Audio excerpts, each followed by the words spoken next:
Қайырлы күн баршаңызға. Бүгін мен сіздерге ұн қуырдақ атты тағамның рецебімен бөлсемін. Бұл тағамды Моңғолияда цуйван деп атайды екен. Өте тойымды әрі дәмді болып шықты. Менің каналымда көптеген қолжетімді оңай рецептер бар. Каналыма тіркеліп алуды ұмытпаңыз. Бұл тағамды жасау үшін ең алдымен сиырдың немесе қойдың етін ұсақтап төрт бұрыштеп тураймыз. Сәбіз бен болгар бұрышын ұзынша етіп турап шығамыз. Бұрыш салу маңызды емес, өз қалауыңыз бойынша салсаңыз да салмасаңыз да болады. Сарымсақты алып ұсақтап турап шығамыз.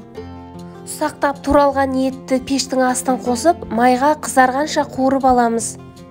Ет қуырыла бастаған кезде үстіне пиязды және оның үстіне сәбізді алып, оны да қуырып аламыз. Дәміне қарай тұз және бұрышты салып, оның үстіне батқанша аздаған су құйып, қазанның қақпағын жауып 1 сағатқа бұқтырып қоямыз. Ет піскенше енді қамырды дайындауға кірісеміз. Кәдімгі еттің қамырын дайындағандай ұнға жұмыртқа, тұз және суды қосып, қаттылау етіп қамыр илейміз. Иленген қамырды бетін жауып 5-10 минутқа тындырып, тынған дайын қамырды алып, астына жабыспас үшін ұн салып, оқтаумен жайып аламыз. Менің каналымда қамырды дөп-дөңгелек және теп-тегіс етіп жаю туралы және оны мұздатқышта қалай қатыру туралы жеке-жеке арнайы түсіндірілген видеолар бар. Қолдың күшін ортасына түсірмей екі жақ шетін баса отырып, осындай теп-тегіс қамырды жайып шығамыз. Осы уақыт аралығында духовканы 250 градусқа қыздырып, осы жайылған қамырларды бөліп кептіріп аламыз.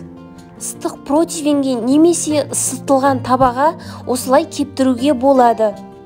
Цуйван тағамының ерекшелігі осында кепкен қамырмен бір-біріне жабыспай өте дәмді болып шығады. Келесі кезекте өз қалауымыз бойынша кеспе тәрізді етіп кесіп аламыз. Қамырды противенге кептіріп алғанның арқасында бір-біріне жабыспай біркелкі осындай әдемі қамырлар шығады. Ет пісе бастаған кезде үстіне болгар бұрышы мен картопты ұсақтап турап салып шығамыз. Келесі кезекте осы тағамның бетіне дайындап алған кеспелерді біркелкі етіп орналастырып шығамыз. Бұл кеспелерді араластырмаймыз. Бұлар бір-біріне жабыспайды. Қақпағын жауып, баяу отта 20-25 минуттай пісіріп аламыз. Қолдан кесілген кеспемен кез келген тамақ өте дәмді болып шығады.